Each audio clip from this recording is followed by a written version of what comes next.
당신을 위한 로하우스 조담소 정은영 변호사와 함께합니다. 안녕하세요. 안녕하세요. 법무법인 신세계로의 정은영 변호사입니다. 오늘의 고민 사연은 어떤 내용일까요? 3년을 만난 남자친구와 드디어 결혼을 약속했습니다. 양가 상견례를 마치고부터는 눈코 뜰 새 없이 준비에 매달렸죠. 예물과 예단을 주고받았고요. 신혼집은 저희 부모님께서 1억 정도 보태주셨습니다. 그중 5천만 원은 계약금으로 납부했고 잔금은 예비 신랑이 전세 대출로 낸다고 했습니다. 가정과 가구도 제가 다 준비했어요. 결혼식장 예약까지 마쳤고 청첩장도 다 돌렸습니다.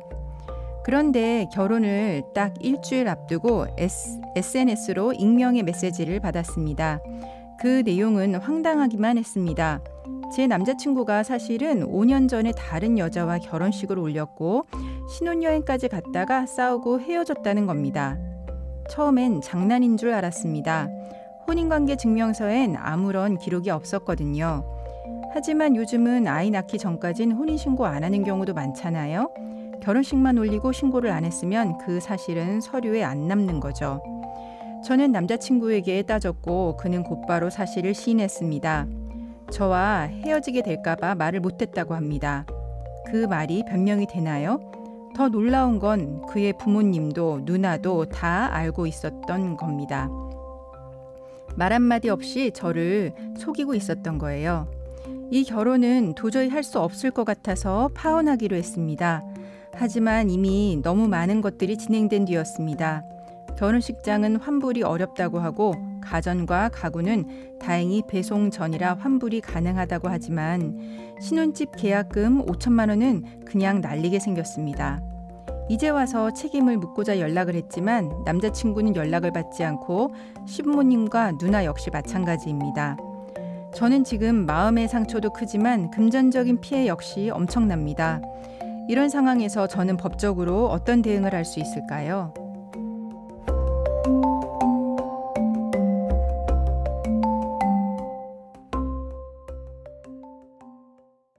조인섭 변호사의 상담소, 결혼을 일주일 앞두고 예비신랑이 과거 결혼식을 올렸던 사실을 알게 된 청취자의 사연이었습니다. 혼인신고는 하지 않았지만 결혼식에 신혼여행까지. 요즘 이렇게 혼인신고 없이 결혼생활 시작하는 커플들 꽤 있죠? 네, 제 주변에도 보면 대부분 혼인신고를 하지 않는 추세인 듯 합니다. 네. 보통 아이가 태어날 때 비로소 혼인신고를 하는 것 같은데요. 요즘에는 결혼은 이제 형식보다 실질이 중요하다고 보고 있으니까 이제는 혼인신고를 하지 않는 것이 전혀 이상하지 않은 사회적 분위기 같습니다. 네, 그렇군요. 그럼 이제 본격적으로 사연을 들여다볼까요? 예비 신랑이 혼인신고는 하지 않았지만 결혼식을 올린 사실 숨겼습니다. 이거 약혼을 파기할 만큼 중대한 사유에 해당하는 걸까요? 네, 누가 봐도 중대한 사유처럼 보이긴 하네요. 그렇죠. 네, 민법 제804조는 약혼을 해제할 수 있는 사유를 제1호부터 제8호까지 규정하고 있습니다. 구체적으로 약혼 후 상대방이 자격 정지 이상의 형을 선고받거나 성년 후견 혹은 한정 후견 개시의 심판을 받거나 타인과 약혼 혹은 혼인하거나 타인과 간음하거나 1년 넘게 생사를 알 수 없는 경우 등이 규정되어 있습니다. 네. 제8호는 기타 중대한 사유가 있는 경우에도 약혼을 해제할 수 있다고 하는데 사연의 경우는 제8호 사유로 볼 수 있겠습니다. 그렇네요. 혼인신고를 하지 않아 법률상 부부가 되지 않았더라도 사회적으로 혼인한 것으로 인식되면 사실혼이라고 봅니다. 단순히 동거만으로는 사실혼이 아니지만 양가 부모님께 소개를 했고 특히 결혼식을 올렸다는 사실은 사실혼의 주요 인정 근거가 됩니다. 네.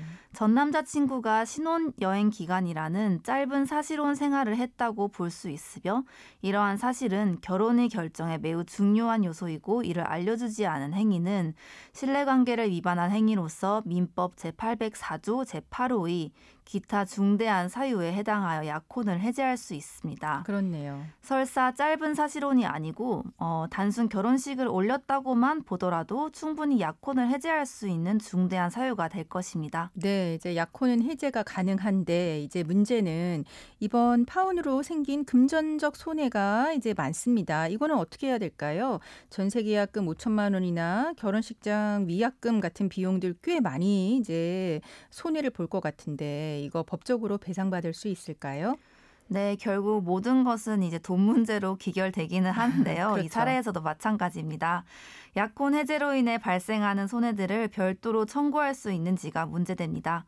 민법 제806조 제1항은 약혼을 해제한 때에는 당사자 일방은 과실 있는 상대방에 대하여 이로 인한 손해의 배상을 청구할 수 있다고 명시적으로 규정하고 있습니다. 네. 이러한 청구가 가능하려면 우선 두 사람이 약혼을 했어야 하고 그리고 부당한 이유로 관계가 파탄에 이른 책임이 오로지 상대방에 있어야 합니다.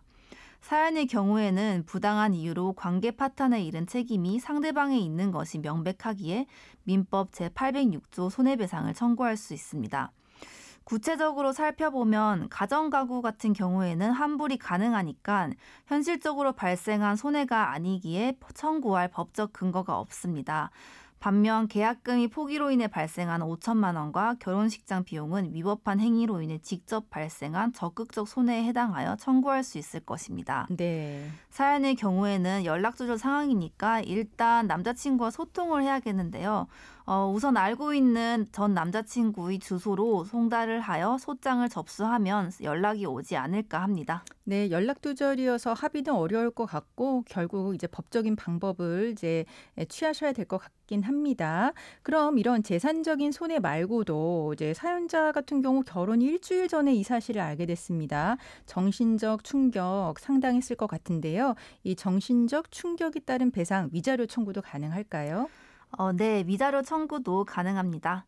민법 제806조 제2항은 재산상의 손해 외에 정신상 고통에 대하여도 손해배상의 책임이 있다고 하여 정신적 손해 또한 청구 가능하다고 명시적으로 나타납니다. 결혼식을 임박한 상태에서 남자친구의 과거 사실혼과 파탄 사실을 알게 되었고 이로 인해 약혼이 해제된 정신적 고통에 대해서도 사연자는 위자받을 수 있습니다. 네. 지금 근데 이제 사연자분 이제 요새 약혼식은 따로 하지는 않잖아요. 그래서 사연자분도 약혼식은 따로 하지 않은 것 같은데 혹시 약혼이 성립됐다라고 하는 것도 입증을 하셔야 되는 걸까요?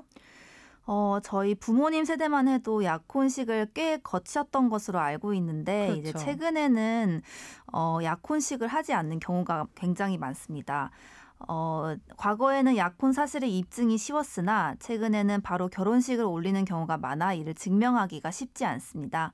대법원은 약혼의 성립 시기에 관해 특별한 형식을 거칠 필요 없이 장차 혼인을 체결하려는 당사자 사이 합의가 있으며 성립한다라고 보고 있습니다. 네. 구체적으로 상견례를 마치고 결혼식장을 예약하여 정식으로 결혼을 준비하거나 신혼집 마련을 위해 구체적으로 논의하거나 양가 부모님이나 주변의 예비 배우자라고 소개한 경우 약혼 성립이 인정될 수 있습니다. 네, 그렇군요. 사연자는 상견례도 했고 결혼식장도 예약했으며 신혼집도 계약했습니다.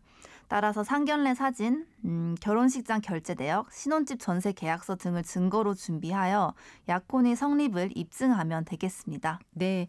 그리고 이제 마지막으로 요것도 궁금합니다. 만약에 이 사실을 사연자분이 몰랐다면 실제 결혼까지 갈 수도 있지 않았겠습니까? 만약에 그랬다면 나중에 이걸 알게 됐을 때 혼인 취소 가능한 걸까요? 계약과 마찬가지로 혼인 또한 무효나 취소 사유가 있습니다. 민법 제816조는 혼인 취소 사유를 규정하고 있고 제3호는 사기 또는 강박으로 인하여 혼인의 의사표시를 한 때 혼인 취소 청구가 가능하다고 명시하고 있습니다. 사실혼 관계를 숨긴 행위는 이러한 사기에 의해 혼인 의사표시를 한 때 해당할 수 있습니다. 네. 실제로 서울가정법원은 사실혼 전력과 직업은 원고가 피고와의 혼인 의사를 결정함에 있어서 매우 중요한 요소라 할 것인데 피고는 이에 대해 원고에게 제대로 이를 알리지 않았고 원고가 이러한 사실을 알았더라면 이 사건 혼인을 하지 않았을 것으로 판단되므로 사기로 인하여 혼인의 의사표시를 한 때에 해당된다고 판시한 바가 있습니다. 네. 사연자의 경우에는 주의적으로는 혼인 취소를 구하고 만약에 사기에 해당하지 않다고 판단될 경우를 대비해 예비적으로는 이혼을 청구하는 것이 좋겠습니다. 네, 그럼 지금까지 상담 내용을 정리해 보자면 결혼식만 올렸다라고 하더라도 그 사실을 이제 예비 신랑이 숨긴 건 약혼 해제의 정당한 사유가 될 수 있습니다. 그리고 이러한 상대방의 잘못으로 파혼이 된 경우에는 그로 인한 손해, 신혼집 계약금, 결혼식 위약금 등에 대해서 이제 배상을 청구할 수 있습니다. 또한 정신적 고통에 대한 위자료 역시 별도로 청구할 수 있다라고 하는 거 알려드렸습니다. 지금까지 법무법인 신세계로의 정은영 변호사와 함께했습니다. 감사합니다.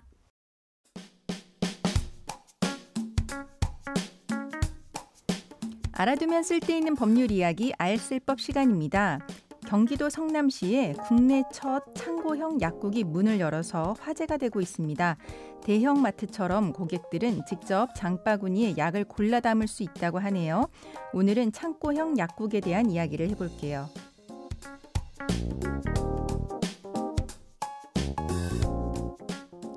창고형 약국은 말 그대로 약국인데 마트처럼 꾸며진 곳입니다. 고객이 직접 감기약이나 파스, 건강식품을 골라 카트에 담을 수 있는데요. 감기약만 50종, 파스는 80종, 반려동물용 약까지 갖춰져 있고 생활용품도 함께 판매하고 있습니다. 제품 밑에는 가격표도 붙여 있어서 정말 대형마트 같다는 반응이 많습니다. 그런데 약사의 설명 없이 약을 고를 수 있을까요? 사실 일반 의약품은 약사의 설명만 들으면 소비자가 직접 고를 수 있습니다. 이 약국도 약사가 상주하고 있고요. 가격은 어떨까요? 일반 약국보다 저렴한 편이어서 스마트폰으로 가격을 비교해가며 고르는 손님도 많습니다. 하지만 약사들 사이에서는 우려의 목소리도 나옵니다. 약은 아플 때 필요한 만큼만 써야 한다. 박리담의 방식은 복약 지도가 제대로 안 될 수 있다라고 하는 지적이죠. 복지부는 현행법 위반은 아니다라는 입장이지만 민원이 늘고 있어서 현장 조사 가능성도 열어둔 상태입니다. 참고로 미국, 일본 등에서는 이런 창고형 약국이나 드럭스토어가 이미 자리를 잡았고 우리나라도 이제 그 흐름에 들어선 셈입니다. 이제 필요한 건 소비자 안전을 위한 가이드라인 아닐까요?